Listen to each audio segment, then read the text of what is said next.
أعوذ بالله السميع العليم من الشيطان الرجيم من همزه ونفثه ونفثه وما كان لبشر أن يكلمه الله إلا وحيا أو من وراء حجاب أو يرسل رسولا فيوحي بإذنه ما يشاء إنه علي حكيم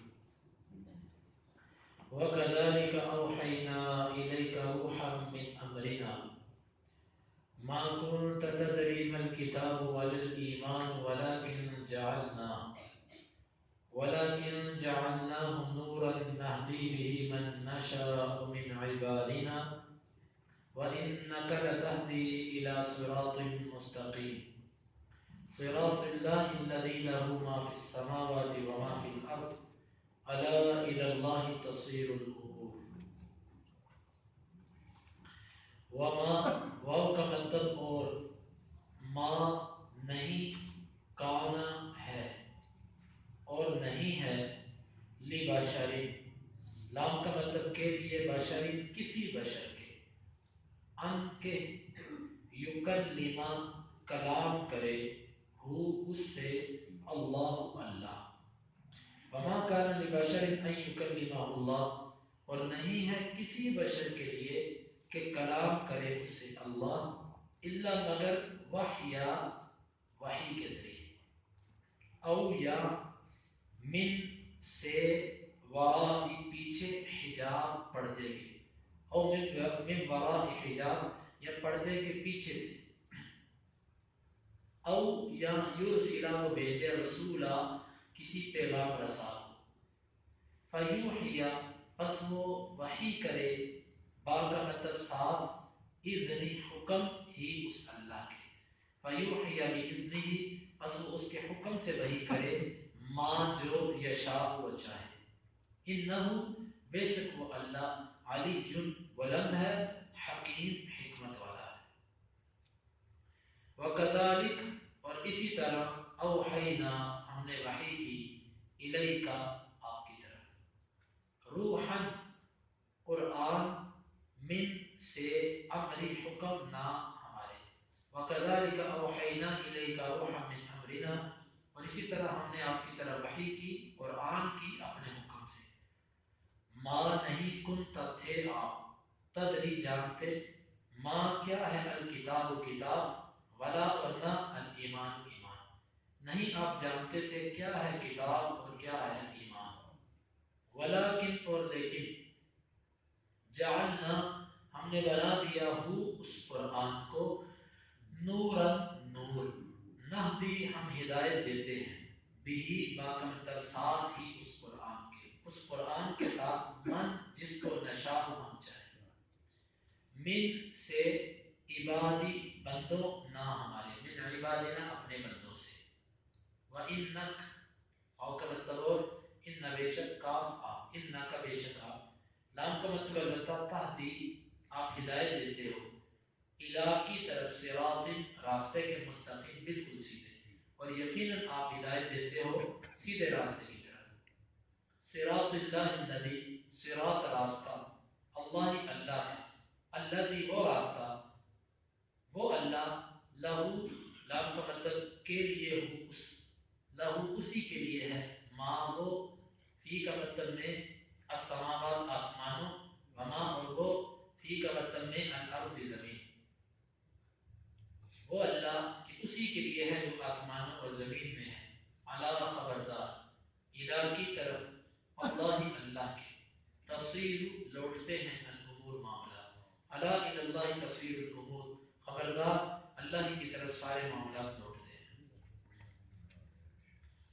وما كان لبشر ان يكلمه الله الا وحيا اور کسی بشر کے لیے یہ لائق نہیں کہ اس سے اللہ کلام کرے مگر وحی کے ساتھ او من وراء حجاب یا پردے کے پیچھے سے او یرسل رسولا یا اس کی طرف پیغام رسا کو بھیجے فیوحی باذنہ ما یشاء وہ پیغام رسا اس کی طرف وحی کرے جتنی وہ اللہ چاہے انہ علی الحکیم بے شک وہ اللہ بلند ہے اور حکمت والا ہے وَكَذَلِكَ أَوْحَيْنَا إِلَيْكَ رُوحًا مِّنْ أَمْرِنَا اور اسی طرح ہم نے وحی کی آپ کی طرف قرآن کی اپنے حکم سے ما كنت تدري ما الكتاب ولا الایمان، آپ نہیں جانتے تھے کہ کتاب کیا ہے اور ایمان کیا ہے.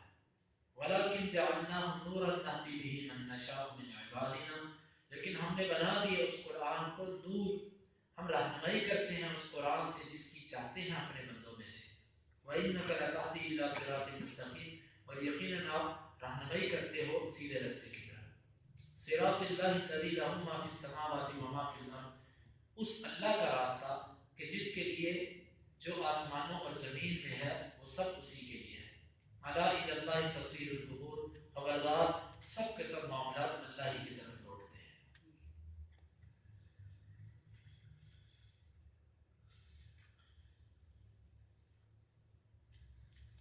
یہ آیت در حقیقت مشرکین کے اس اعتراض کا جواب ہے جو وہ کہتے تھے لولا یکلمنا اللہ، اللہ ہم سے خود بات کیوں نہیں کر دیتا. اللہ جو کہتا ہے کہ محمد صلی اللہ علیہ وسلم میرے نبی ہیں، اس پر میں نے کتاب نازل کی ہے، اللہ تجھے جو کہتا ہے اللہ ہمیں کیوں نہیں کہہ دیتا، ہمیں کیا دینا، ہم سے بات کرے. تو یہ اس آیت کا جواب ہے، اس بات کا جواب ہے کہ تم بشر ہو. اللہ تعالیٰ کسی بھی بشر کے ساتھ گفتگو کے 3 طریقے اختیار کرتا ہے. پہلا طریقہ اس میں یہ بیان ہوا کہ اللہ تعالیٰ وحی کرتا ہے اس کی طرف. ما کان لبشر ان یکلمہ، اللہ کسی بشر سے کلام نہیں کرتا مگر وحی کے ذریعے. وحی کیا ہوتی ہے؟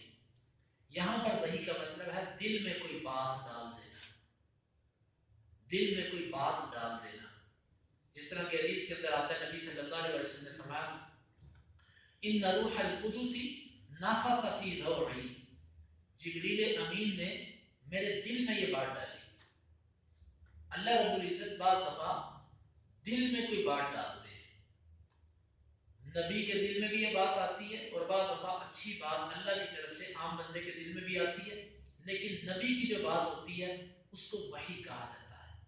عام بندے کے دل میں جو بات ڈالی جاتی ہے اس کو وحی نہیں کہا جاتا. نبی کے دل میں جو بات ڈالی جاتی ہے اس کو وحی کہا جاتا ہے. وہ زندہ یعنی کہ بیداری کی حالت میں ہو یا نیند کی حالت میں، دونوں حالتوں میں جو دل میں بات ڈالی جاتی ہے وہ بھی وحی کی ایک قسم ہوتی ہے. تو یہ دل میں بات ڈالتا ہے اللہ تعالیٰ، خود اس سے بالمشافہ کلام نہیں کرتا. اور من وراء حجاب، ہاں بات کرتا کسی بندے سے لیکن پردے کے پیچھے رہ کے. جس طرح کہ موسیٰ علیہ السلام سے کلام کی اور موسیٰ کو کلیم اللہ کہا جاتا ہے، اور ہمارے نبی صلی اللہ علیہ وسلم سے معراج کی رات اللہ رب العزت نے کلام کی لیکن پردے میں رہ کے. من وراء حجاب، پردے کے پیچھے رہ کے اللہ کلام کرتا ہے. او یرسل رسولا، یہ تیسری صورت یہ ہوتی ہے اللہ تعالیٰ کوئی ایلچی، قاصد، پیغام رساں فرشتہ بھیجتا ہے. جس طرح کہ جبریل تمام انبیاء کی طرف آتے رہے، وہ جو پیغام رساں قاصد ہے وہ اللہ کا پیغام لے کے آتا ہے اور جتنی اللہ چاہتا ہے جس پر چاہتا ہے اس پر وہی کرتا ہے. اس میں مشرکین کی اس بات کا بھی جواب ہے جو وہ کہتے تھے ہمارے اوپر کیوں نہیں آتا. نہیں، ہر ایک پر نہیں آتا، جس پر اللہ چاہتا ہے، جو چاہتا ہے، جتنی مقدار میں چاہتا ہے وہ فرشتہ صرف اتنی وحی لے کر آتا ہے. حتیٰ کہ ایک دفعہ نبی صلی اللہ علیہ وسلم نے جبریل سے کہا اللہ تدورنا اکثر مما تدورنا او کما قال، اے جبریل تو جتنی ہماری زیارت کرتا ہے اس سے زیادہ کیوں نہیں کرتا. بندے کو جب کسی سے تعلق بنے تو محبت ہو جاتی ہے. نبی صلی اللہ علیہ وسلم نے فرمایا جبریل آپ ہمارے پاس زیادہ کیوں نہیں آتے، زیادہ آیا کرو ہمارے پاس. تو جبریل نے آگے سے جواب دیا کہ اللہ کے رسول صلی اللہ علیہ وسلم ہم اللہ کی اجازت اور اس کی مرضی کے بغیر نہیں آ سکتے. جب اللہ ہمیں اجازت دے گا ہم تبھی آئیں گے. تو یہ جو فرشتے اللہ کے انبیاء پر آتے ہیں یہ بھی نبی کی مرضی پر نہیں آ سکتے، یہ بھی اللہ تعالیٰ کی مرضی پر آتے ہیں. نبی پر بھی اللہ کی مرضی سے آئیں گے تو عام بندے پر وہ کیسے خود آ سکتے ہیں. تو یہاں پر 3 طریقے بیان ہوئے، ایک دل میں بات ڈالنا، دوسرا پردے کے پیچھے کلام کرنا، اور تیسرا کہ فرشتے کے ذریعے وحی کرنا. ان طریقوں سے اللہ تعالیٰ کلام کرتے ہیں کسی بشر سے، اور کوئی طریقہ نہیں ہے. جو مشرکین کہتے تھے ہمارے سامنے اللہ تعالیٰ آ جائے اور آ کے ہمیں خود کہیے اگر نبی ہے اس کو تم مان لو. اس طریقے سے اللہ کلام نہیں کرتا کسی سے. انہ علی حکیم. کیوں وہ ان تین طریقوں سے بات کرتا ہے؟ کیونکہ وہ بہت بلند ہے، بہت بلند ہے. دنیا کے اندر کوئی بھی اللہ رب العزت سے یوں آمنے سامنے ہو کے بات نہیں کر سکتا. موسیٰ علیہ السلام اللہ کے کتنے پیارے نبی تھے، کلیم اللہ. اور اللہ رب العزت سے انہوں نے کہا کہ آرینی، اللہ مجھے دکھا، میں تجھے دیکھنا چاہتا ہوں. اللہ رب العزت نے فرمایا کہ لن ترانی، موسیٰ مجھے نہیں دیکھ سکتا. دنیا میں جب تک انسان زندہ ہے دنیاوی آنکھوں کے ساتھ اللہ کو نہیں دیکھ سکتا. جب مر جائے گا تو پھر اپنے اللہ کو دیکھے گا.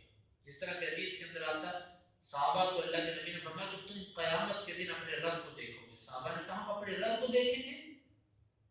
آپ نے فرمایا ہاں.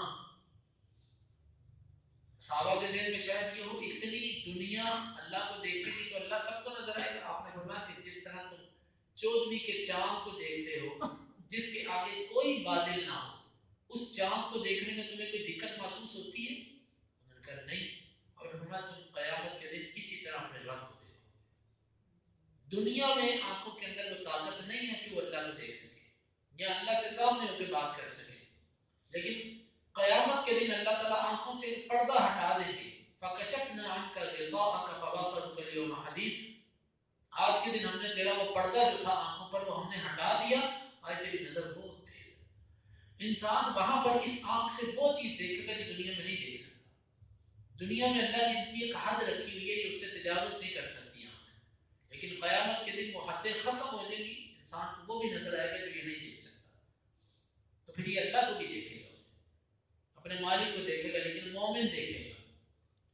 تو یہ کیونکہ وہ اللہ بہت بلند ہے اس لیے وہ کسی سے سامنے آ کے بات نہیں کرتا. حکیم اور بڑی حکمت والا ہے. اس میں اس کی حکمت ہے. کیوں؟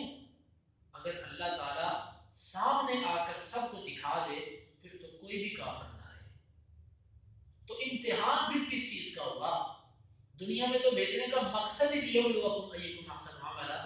وہ دنیا میں بھیجنے کا مقصد ہی امتحان ہے. اگر اللہ سامنے آ جائے پھر تو کسی کالے کافر کو بھی انکار کی ضرورت نہیں رہے گی. تو اس میں اللہ کی حکمت یہ ہے کہ اللہ تعالیٰ دیکھنا چاہتا ہے کون ایمان بھی غیب لے کر آتا ہے اور کون نہیں لے کر آتا. حکیم و بڑی حکمت والا. وَكَذَلِكَ أَوْحَيْنَا إِلَيْكَ رُوحًا مِّنْ أَمْرِنَا. نبی یہ جو گفتگو کے طریقے ہیں اللہ کے، انہی طریقوں کے ساتھ ہم نے آپ کی طرف وحی کی ہے. روحن سے مراد اللہ کی نازل کی ہوئی وحی ہے. اور اسی طرح ہم نے ایک وحی کی ہے آپ کی طرف اپنے حکم سے. وہ قرآن ہو کہ حدیث ہو. یہ قرآن اور حدیث انہی طریقوں سے اترے ہیں. حدیث کے لیے، قرآن کے لیے ہر دفعہ جبریل امین آتے رہے، وہ آپ پر وحی لے کر آتے رہے. حدیث مختلف طریقوں سے آئی ہے. حدیث کبھی اللہ تعالیٰ دل میں بات ڈال دیتے تھے اور کبھی اللہ رب العزت نے معراج کے موقع پر نبی صلی اللہ علیہ وسلم سے پردے میں رہ کر بات کی، نمازوں کی فرضیت کا معاملہ. یا کبھی حدیث کے معاملے میں بھی جبریل آتے رہے ہیں. جس طرح کہ ایک صحابی نے اللہ کے نبی کو دیکھا کہ اللہ کے نبی کسی بندے کے ساتھ کھڑے ہو کر بڑی دیر تک باتیں کرتے ہیں، بڑی دیر تک باتیں کرتے ہیں. بعد میں جب آپ فارغ ہوئے تو آپ نے اس شخص سے کہا، اس صحابی کے پاس آئے، اس نے کہا اللہ کے رسول آپ اتنی دیر باتیں کرتے رہے اس سے. آپ نے فرمایا کہ کیا تم نے مجھے دیکھا ہے؟ اس نے کہا جی ہاں. آپ نے فرمایا تمہیں معلوم ہے وہ کون تھا؟ انہوں نے کہا نہیں. کہنے لگے وہ جبریل تھے، وہ میرے ساتھ جبریل تھے. اور وہ کیا کہتے رہے مجھے؟ وہ مسلسل مجھے یہ کہتے رہے کہ اپنے پڑوسی کے ساتھ خیر خائی کرو. مکمل مجھے پڑوسی کے بارے میں نصیحت کرتے رہے، اتنی دیر ایک ہی بات کرتے رہے. تو یہ وحی، حدیث کی وحی کئی طریقوں سے آئی ہے، لیکن قرآن کی وحی جو ہے وہ صرف جبریل کے آنے سے ہی آتی رہی ہے. کہ اس میں جبریل امین ہی اللہ کے نبی پر وحی لے کر آتے رہے. یہ قرآن کا مقام، اعزاز اور اس کا شرف تھا. تو جو طریقے اللہ نے اپنی گفتگو کے بتلائے ہیں انہی طریقوں کے مطابق ہم نے آپ پر وحی کی. ما کنت تدری ما الکتاب ولا الایمان. آپ کو کیا معلوم تھا کہ کتاب کیا ہوتی ہے اور ایمان کیا ہوتا ہے؟ اندازہ لگائیے یہ کس کو کہا جا رہا ہے؟ اللہ کے نبی. میرے نبی، نبی بننے سے پہلے 40 سال کی عمر سے پہلے آپ کو کیا پتا تھا کہ کتاب کیا ہوتی ہے؟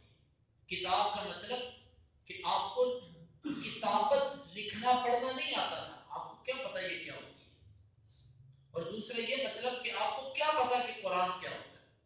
40 سال سے پہلے تو آپ کو پتہ ہی نہیں تھا قرآن کیا چیز ہے، نہ آپ کو لکھنا پڑھنا آتا تھا اور نہ آپ کو قرآن کا کچھ پتا تھا، لیکن اس کے باوجود اللہ تعالیٰ نے آپ کو ایسی کتاب دی، باوجود کہ آپ کو نہ لکھنا آتا نہ پڑھنا آتا ہے، ایسی کتاب اللہ نے آپ کو دی کہ جس نے پڑھے لکھے لوگوں کو بھی آپ کا پیروکار بننے پر مجبور کر دیا، اور یہی ایک معجزہ تھا اللہ کے نبی کا کہ ان پڑھ ہو کر بھی انہوں نے پڑھے لکھوں کو اپنے مقتدی بنا دیا۔ یہ اللہ کے نبی کا یہ تو کمال تھا۔ کئی لوگ کہتے ہیں کہ اللہ کے نبی کو ان پڑھ کہنا ان کی توہین ہے، حالانکہ قرآن حدیث میں یہ واضح ہے۔ میں کہتا ہوں کہ بلکہ ان پڑھ کہہ کر اللہ کے نبی کی شان میں کمی نہیں بلکہ اضافہ ہے کہ وہ کیسا شخص تھا کہ جو دنیا کی تعلیم اسے حاصل نہیں کی، لیکن اس کے باوجود دنیا کی معاملہ ہو کہ دین کا معاملہ ہو، ہر بندہ اس کی پیروی پر مجبور ہے۔ یہ کمال یہ ہوتا ہے، ایک بندہ پورا کورس کرنے کے بعد اس میں آگے نکل جائے، وہ تو اتنا کمال نہیں ہوتا۔ تعجب تو اس بندے کو ہوتا ہے جس نے وہ کورس بھی نہیں کیا اور سب کا استاد بن جائے، اس پر زیادہ تعجب ہوتا ہے۔ اس نے تو پڑھا بھی نہیں اور استاد بن گیا سب کا۔ تو نبی صلی اللہ علیہ وسلم کا یہ کمال تھا کہ لکھنا پڑھنا بھی نہیں آتا تھا، تو اللہ تعالیٰ نے کتاب دی۔ ولل ایمان، اور نہ آپ کو یہ پتا تھا کہ ایمان کیا ہوتا ہے۔ لیکن یہاں پر ایک سوال ہے کہ نبی صلی اللہ علیہ وسلم 40 سال سے پہلے، نبوت ملنے سے پہلے غار حرا میں جا کر اللہ کی عبادت کیا کرتے تھے۔ ظاہر ہے وہ اللہ کی عبادت تو کرتے تھے، آپ کو کچھ نہ کچھ ایمان کا تو پتا تھا، کچھ نہ کچھ حج کا پتا تھا، زاد راہ لے کر جاتے تھے، اللہ کی عبادت کرتے تھے۔ حدیث میں جو لفظ آتا ہے یتحنث، تحنث کیا کرتے تھے، تنہائی میں جا کر بیٹھا کرتے تھے، تو کیا وہ ایمان نہیں تھا؟ قرآن تو کہتا آپ کو کیا پتا ایمان کیا ہوتا ہے؟ کیا اللہ کا آپ کو پتا نہیں تھا؟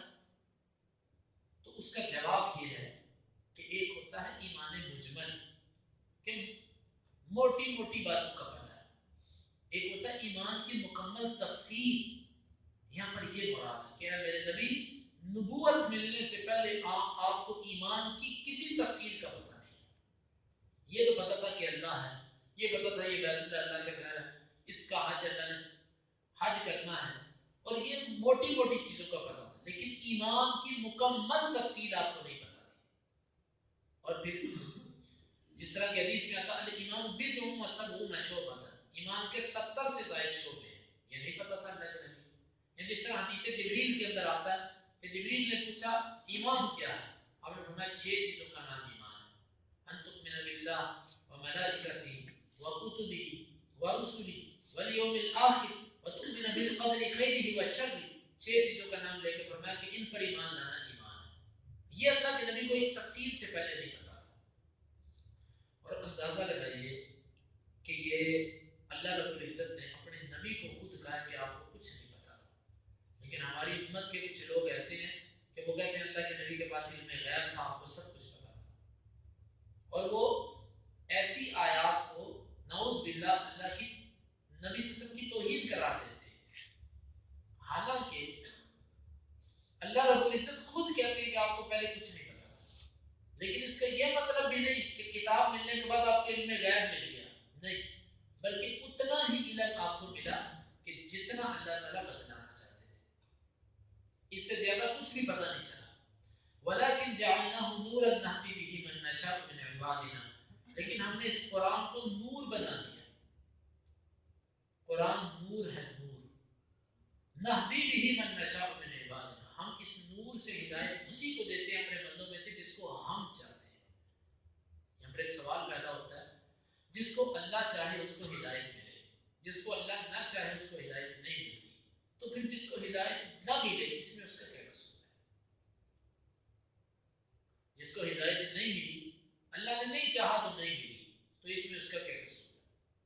تو جواب اللہ تعالیٰ نے دوسرے مقام پہ فرمایا، ہم ہدایت دیتے ہیں یہدی الیہ من ینیب، اللہ ہدایت اس کو دیتا ہے جو اللہ کی طرف رجوع کرتا ہے، کوشش کرتا ہے، اس کو اللہ ہدایت دے دیتا ہے، اور جو کوشش نہیں کرتا اللہ اس کو ہدایت نہیں دیتا۔ دوسرے مقام پہ اس کا جواب دے دیا، اس قرآن سے ہم رہنمائی کرتے ہیں اپنے بندوں میں سے جس کی چاہتے ہیں، وَإِنَّكَ لَتَهْدِي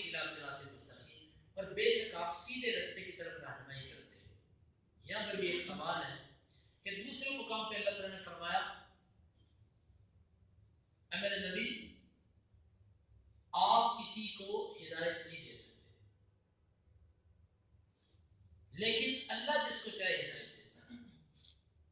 اور یہاں پر فرمایا کہ آپ سیدھے راستے کی طرف رہنمائی کرتے. ایک مقام سے اللہ کے نبی سے نفی کی گئی کہ آپ کسی کو ہدایت نہیں دے سکتے، اور یہاں پر فرمایا کہ آپ سیدھے راستے کی طرف ہدایت کرتے ہیں. تو اس میں کیا ہے حقیقت؟ تو یہ بات پہلے بھی گزر چکی، میں پھر اس کو دہراتا ہوں تاکہ ذہن نشین رہے. ہدایت دو طرح کی ہوتی ہے. ایک ہوتی ہے ہدایت دلالہ، رہنمائی کرنا کسی کی، محض کسی کو رستہ دکھانا. ایک ہوتی ہے ہدایت التوفیق، کہ اس رستے پر چلنے کی توفیق عطا کرتے ہیں. جہاں پر اللہ کے نبی سے نفی کی گئی ہے انک لا تہدی من احببت، نبی جس کو آپ چاہو آپ اس کو ہدایت نہیں دے سکتے. جہاں نفی کی گئی ہے وہاں پر توفیق کی نفی کی گئی ہے کہ آپ کسی کو ہدایت کی توفیق نہیں دے سکتے، توفیق دینا میرے اللہ کا کام. اور جہاں پر یہ کہا گیا کہ آپ لوگوں کو ہدایت دیتے ہو، اس کا مطلب یہ کہ آپ لوگوں کو رستہ دکھاتے ہو. رستہ دکھا سکتے ہو آپ، لیکن ہر رستہ دیکھنے والا رستے پہ چلتا بھی نہیں ہے. چلے گا وہی جس کو توفیق ملے گی. تو رستے والی ہدایت آپ دیتے ہو، لیکن توفیق والی ہدایت جو ہے یہ آپ نہیں دے سکتے. تو یہ اس آیت کی اصل مفہوم ہے. کون سا سیدھا رستہ؟ صراط اللہ الذی لہ ما فی السماوات و ما فی الارض، اللہ کا، اس اللہ کا رستہ کہ جس کے لیے زمین و آسمان میں جو کچھ ہے اس اللہ کا، اس اللہ کا رستہ.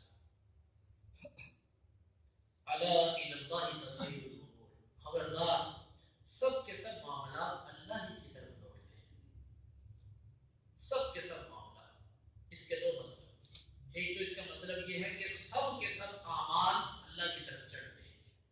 نیکی ہے کہ برائی ہے وہ جاتی اللہ کی طرف ہے. دوسرا اس کا مطلب یہ ہے کہ کوئی اللہ کو مانے یا نہ مانے، دنیا کا خاتمہ، معاملات کا خاتمہ، دنیا کی ہر چیز اس کی انتہا اللہ پر ہوتی ہے. انسان ظاہر پرست ہے، حقیقت تک نہیں پہنچتا.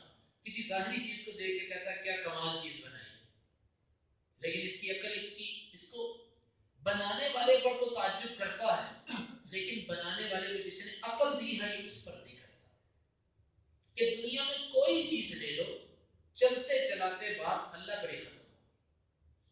الا الی اللہ تصیر الامور، کہ معاملات کی انتہا اللہ پر ہی ہوتی ہے. کہ اسی نے ہی سب کچھ کیا، اسی نے سب کچھ بنایا، وہی موجد، وہی خالق، اور وہی جو ہے وہ مجدد ہے. تو اس آیت میں، ان آیات میں اللہ رب العزت نے مشرکین کے اس اعتراض کا جواب دیا، اور کسی بھی بشر سے کلام کرنے کے اللہ تعالیٰ نے صورتیں بیان کی، اور نبی صلی اللہ علیہ وسلم پر اپنے احسانات کا ذکر فرمایا. اللہ رب العزت سے دعا ہے کہ اللہ تعالیٰ کتاب و سنت کو سمجھنے کی اور اس پر عمل کی توفیق عطا فرمائے. وما کان لبشر، اور نہیں ہے کسی بشر کے لیے، ان یکلمہ اللہ، کہ اس سے اللہ کلام کرے، الا وحیا، مگر وحی کے ساتھ، او من وراء حجاب، یا پردے کے پیچھے سے، او یرسل رسولا، یا وہ بھیجے رسول، فیوحی بإذنہ ما یشاء، بس وہ وحی کرے اس کے حکم سے جو وہ چاہے. انہ علی حکیم، بے شک وہ بہت بلند اور بہت حکمت والا ہے. وَكَذَلِكَ أَوْحَيْنَا إِلَيْكَ، اور اسی طرح ہم نے وحی کی آپ کی طرف، روحا،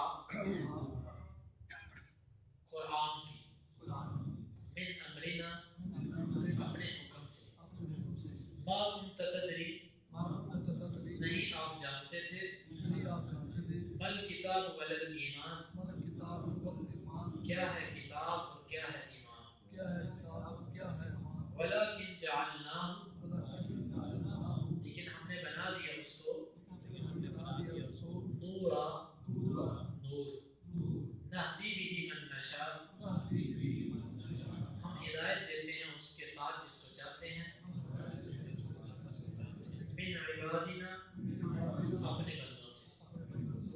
وَإِنَّكَ لَتَهْدِي إِلَى صِرَاطٍ مُسْتَقِيمٍ، اور بے شک آپ البتہ ہدایت دیتے ہو سیدھے رستے کی طرف. صراط اللہ الذی، راستہ اس اللہ کا، لہ ما فی السماوات و ما فی الارض، اسی کے لیے ہے جو کچھ آسمانوں اور زمین میں ہے. الا الی اللہ تصیر الامور، خبردار اللہ ہی کی طرف لوٹتے ہیں کہ سب کے سب معاملات. اللهم انفعنا بما علمتنا وعلمنا ما ينفعنا وزدنا علما. اللهم اقسم لنا من خشيتك ما تحول به بيننا وبين معصيتك، ومن طاعتك ما تبلغنا به جنتك، ومن اليقين ما تهون به علينا مصائب الدنيا. متعنا اللهم بأسماعنا وأبصارنا وقوتنا أبدا ما أحييتنا، واجعله الوارث منا، واجعل ثأرنا على من ظلمنا، ولا تجعل مصيبتنا في ديننا، ولا تجعل الدنيا أكبر همنا ولا مبلغ